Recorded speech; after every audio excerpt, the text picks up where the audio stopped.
we've just looked at various important shapes in 2 dimensions and 3 dimensions and how to quantify them numerically with the concepts of things like perimeter, area, surface area, volume. So what I want to do now is to think about how these quantities are affected by altering shapes in certain ways.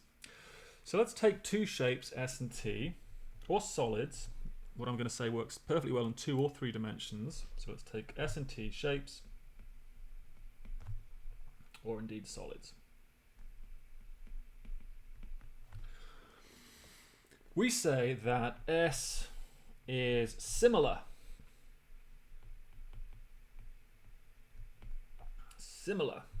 to T. What that means is the following. That means S can be made equal to T by a series of simple transformations. So S can be made equal to T by translations first, so that's kind of moving in various directions. I should say I'm thinking about these shapes as either kind of sitting inside a plane or sitting in 3-dimensional space. So they can be moved around within the plane or the 3-dimensional space. So translations, so that's kind of moved in a fixed direction. Rotations around a point in a plane or around a line in 3 dimensions. Reflections, again in a plane it'd be reflections in a line, or in 3 dimensions it'd be reflections in a plane. Difficult to wrap your head around. Reflections, and this is the most subtle one, scaling. What scaling means is you take a point if you want and make everything kind of larger or smaller by the same factor, scaling out from that point. Let's do an example, shall we? Let's do 2 dimensions and let's just take a triangle.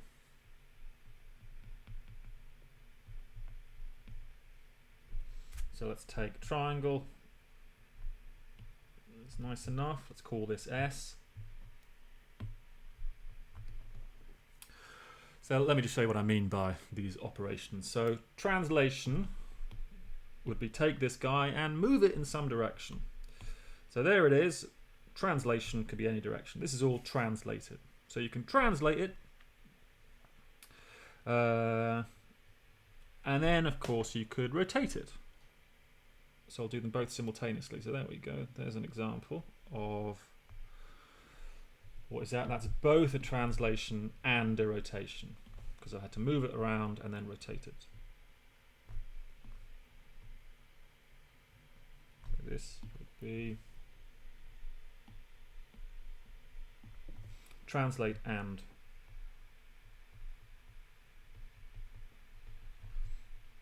rotate.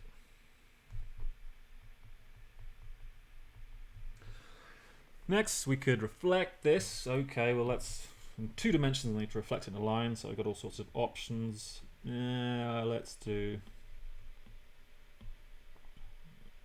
take this line here, just to make life reasonably simple for us, and imagine reflecting in that line. So this is going to be a bit tricky. I'm going to have to do this by hand. I'm sure we'll survive. So this is this. Actually, I can simplify it a bit. So there.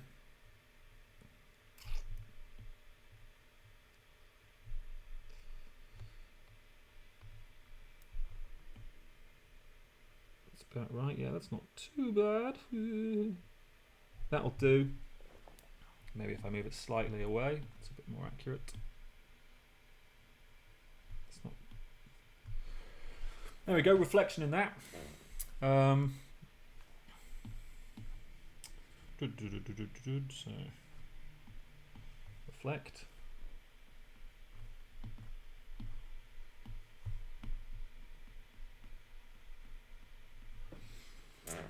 And then let's do the most interesting one, the scaling.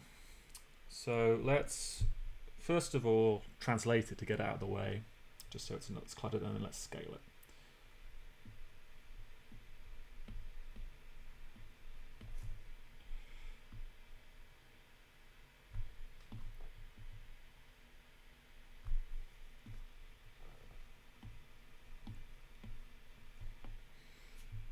Let's translate and scale.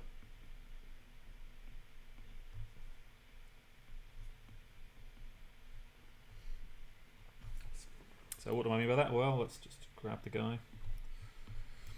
Duplicate it. Okay, so taking it, let's translate it over here and let's scale it. So what do I mean by scale? I mean keeping the proportions the same but just making it bigger or smaller. So this type of business. So let's make this guy bigger. Nice. Okay. So these now are, and let's just keep the widths the same because the shapes they shouldn't have any thickness really, these lines.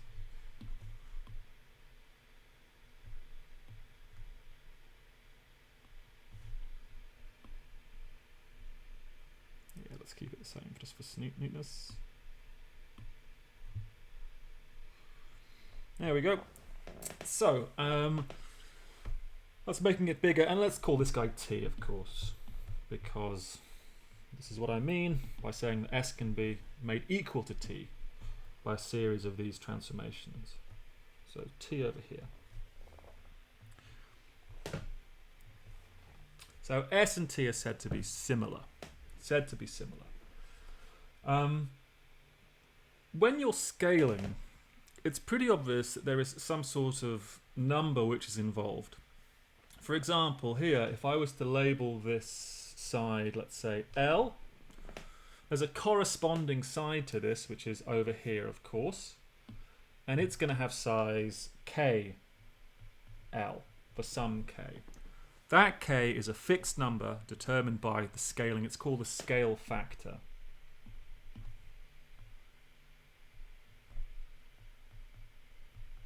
Scale factor. So for example, if that's 2, you're doubling the size. If it's a half, you're halving the size. All right. Now, here's an important fact related to length, volume, and area. So fact.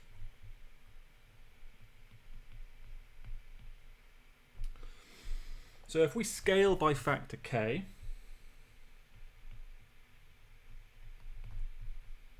scaling by factor k.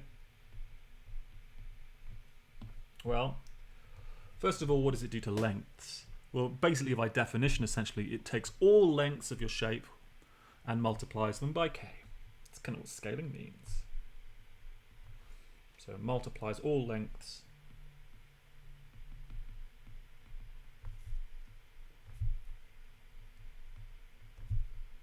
by k. You can see that here, can't you? That length there is KL. If I took this length here, it would be K times, well, this length would be K times this length. This length here would be K times this length. Okay, great.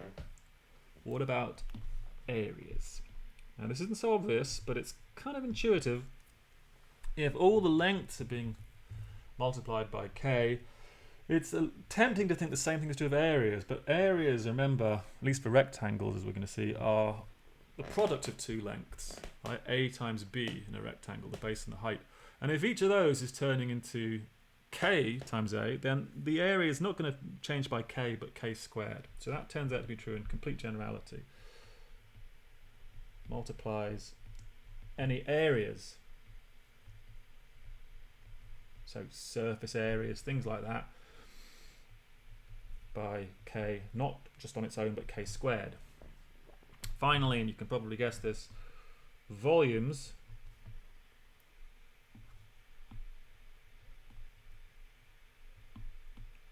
are multiplied again. It's three-dimensional, so you get multiplied by K 3 times, so K cubed. So volumes by K cubed. So this is a really important fact. So let's put a box around it to highlight its importance. So I'm calling it a fact because we're not fully justifying it, although we'll look at an example in a second. So this is a really important fundamental thing to understand about how lengths, areas, and volumes are affected by scaling. The other transformations, so translations, rotations, and reflections, none of those alter the lengths, or the areas, or the volumes. Right, just look at this. The area of that's the same as the area of that's the same as the area of that. It's this, only when you do this does the area change. Similarly, that length is equal to that length is equal to that length. Okay? So it's only scaling is going to affect things. I should say, if we removed the scaling condition from here, so we only allowed translations, rotations, and reflections, then instead of using the word similar, we say congruent. So two shapes are congruent if one can be made equal to the other by translations, rotations, and reflections alone. You don't need to use all of them. You could just use one of them, or two of them, or whatever. But as long as it's a combination of those, you'll get something which is congruent. It's only when you start to scale things do you get similar shapes in general. So two things that are congruent are also similar, but not in general for the opposite. Okay, so let's do an example, shall we?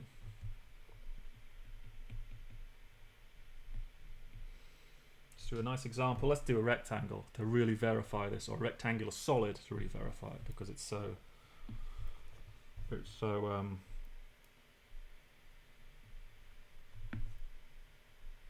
a nice example because we can really get our hands on it. So forgive me while I try to get this done. So we'll take this guy, we'll duplicate it, we'll move it up here.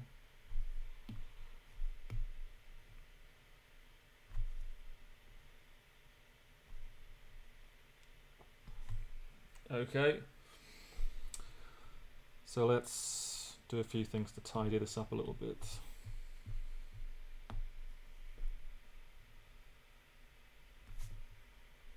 Let's do this. I don't want to have the whole frame because it'll be a bit confusing having it in the picture. Okay, and let's take this guy and let's label the edges as before. Let's do A, B, and let's do C. And let's label a few kind of the pieces. So let's have the front face, let's kind of mark that with a color. So what have we got? So let's do the following. I got a plan, so let's do this. So let's shade in the front. Yeah, let's try to shade in the front. So I'm going to shade this front face, because I'm going to keep track of the area of that face. Doesn't need to be perfect, but good enough. And let's also mark this line here as a solid red, because we're going to keep track of that as well. Okay, so let's translate it over and scale it by some factor, k, let's say.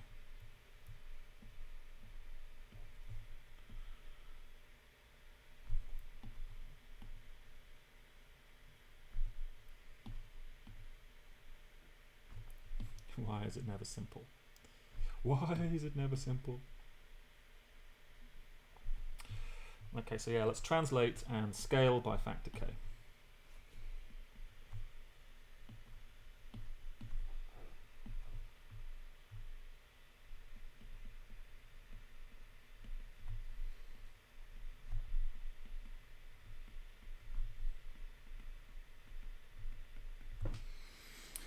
So for the purposes of the picture, let's do this so that it's k is less than 1 to make it smaller.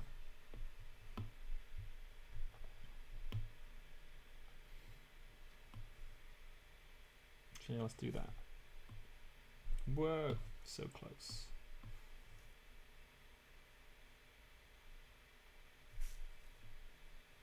Yeah, like that, right?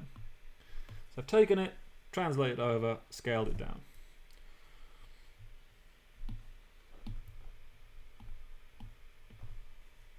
So that means all of these length edges are going to change to k times the corresponding edge. Okay, so let's actually keep track of the lengths, the areas, and the volumes. So first of all, in the first shape, let's keep track of the red line. So the area, oh sorry, the length, I can't do the area of a line, it'd be 0. So the length of the red line, that guy there, well, that's just A, isn't it? Well, what's the length of the corresponding red over here?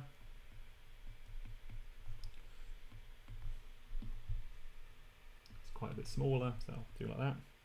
It's Ka, unsurprisingly, because we're scaling by that factor. Okay, that's exactly what we expect, of course, because of the fact, we're scaling by K.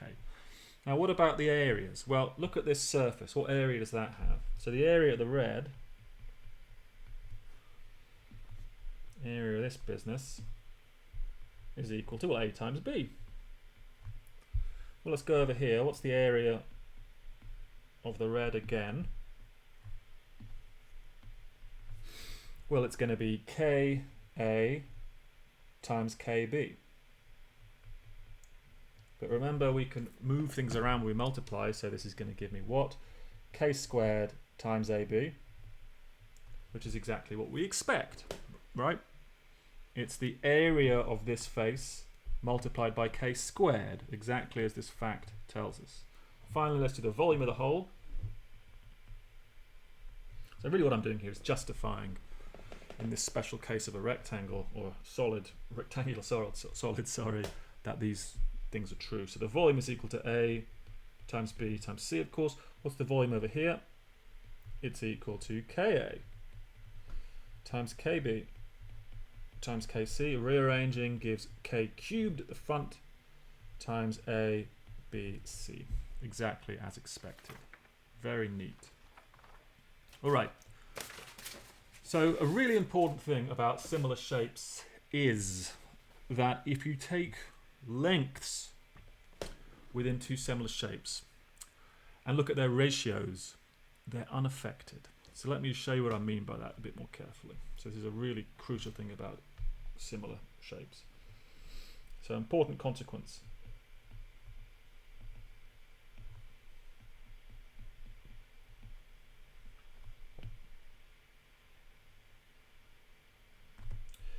If S and T are similar,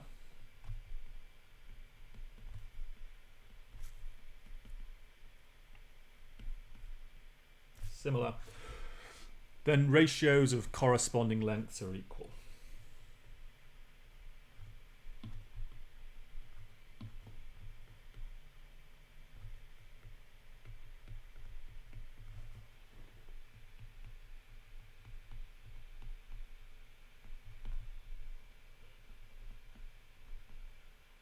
Corresponding lengths are equal.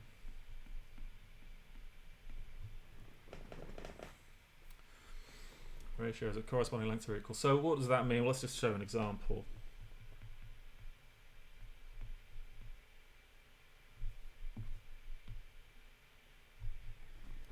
Well, let's do a triangle. This guy. Let's label this length L, this M. Let's scale it.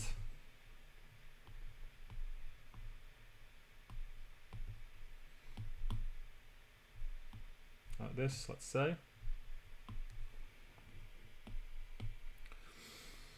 So what are the corresponding sides? Well, this corresponding side is, that corresponds to, that side corresponds to that. This side corresponds to this. We're scaling by a factor K. Let's just use K anyway. So that would give me Km here. This would give me KL here, because length is scaled by K. And then what? Well, if you're going to do ratios, what's going to happen? Well, the following is true. M divided by L, for example, it's a ratio of lengths within your shape. Notice that is equal to Km divided by KL. The reason being, of course, kind of standard fraction simplifications, the K's cancel out if you want. Okay, so ratios of corresponding sides, it always gives the same number. This is exactly the same as when I talked about the concept of the number pi. If you take a circle, circles can have many different sizes, many different radii, but if you take the ratio of the circumference length, the perimeter, divided by the diameter, it's always the same number, namely pi. It doesn't matter how big the circle is. So it's exactly the same basic principle. So these are corresponding lengths.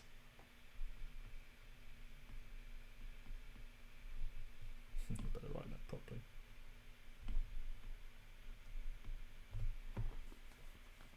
And you could, in theory, do the same thing with areas if you want, surface areas. I think it would work exactly the same because k squared divided by k squared is still 1. Okay, so that's really important. Understanding this business about corresponding ratios is important. It will turn out to be of crucial importance in trigonometry, which is something we're going to study at the end. And it's just a really important thing to understand, this idea that ratios of lengths are the same. And something else I'll say about triangles that you should know. So as a useful fact.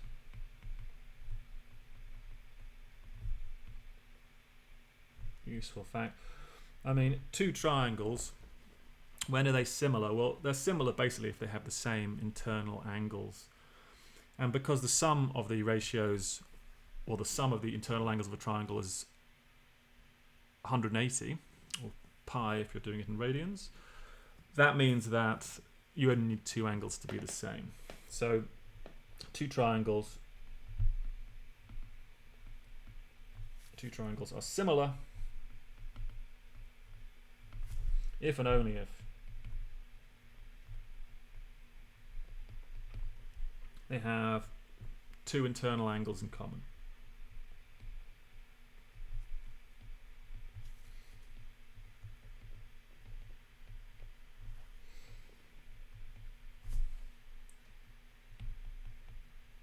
The reason being, if you know two of the angles, you know the other one, because the sum has to be half a revolution. So 180 degrees in degrees, or pi in radians. So that's a useful fact, one that kind of turns up an awful lot.